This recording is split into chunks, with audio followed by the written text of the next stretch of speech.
Patrick writes, do you think we'll be seeing a Prometheus 2 anytime soon? I feel like Ridley keeps running onto new projects and none of them involve Prometheus. What do you think?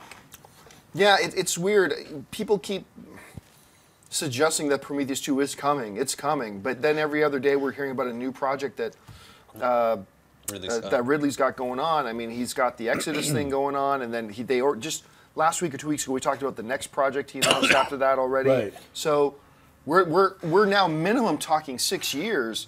If he's going to do Prometheus 2, we're talking like 6 years down the road. He'll be 81 in 6 Wow. years.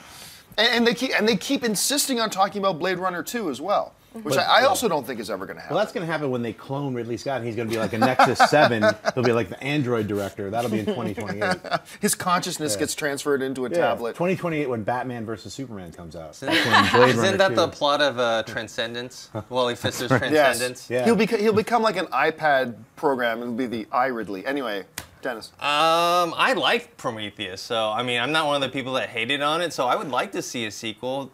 Maybe it'll happen. I mean, his last movie didn't do so well critically or financially. So was The Counselor? That was not a good movie. So maybe, you know, if there's a couple more flops, he'll head back to Prometheus. I like Prometheus too. A lot. I mean, it cost $130 million. It made over 400, so it made some money. I differ from you guys. I thought it was a terrible film. Anyway, Aaron, what do you think? Well, I mean, this is an interesting project because it was announced in 2012, re-announced in 2013. They brought in a new writer, Damon Lindelof left, so it's kind of confusing even to keep track about what's going on with the status of this movie. But do you guys think it'd be possible to create Prometheus 2 without Ridley Scott involved? Sure, they did it with Aliens too. They had James Cameron. Because if that's the case, then sure, why not? I think it's in the future. I think you're absolutely right. Here's the catch to that, though. I think the studio was really riding a lot on the I think Ridley, the director of films outside of the movie nerd sphere, is really not important to most moviegoers. Right.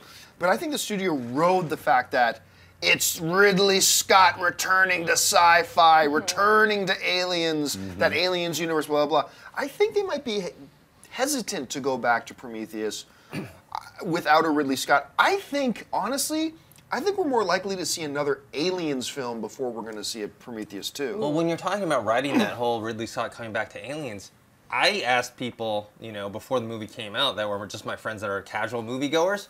None of them knew it had anything to do with aliens. So I think that was part of the issue too, in terms of the marketing. Because they kind of were like, well, it was a terribly marketed film. Well, it's like the whole Khan thing for Star Trek Into Darkness. They were kind of hiding the fact. Hiding their biggest marketing. Exactly. So I think that was a problem. If you like this video, be sure to give it a thumbs up, and don't forget to subscribe to AMC Movie News on YouTube. It's free and a great way to stay updated with all the latest movie news, and check out our daily show, AMC Movie Talk. Also, don't forget to check us out on Facebook and Twitter to stay in the loop for our special prizes, giveaways, and contests.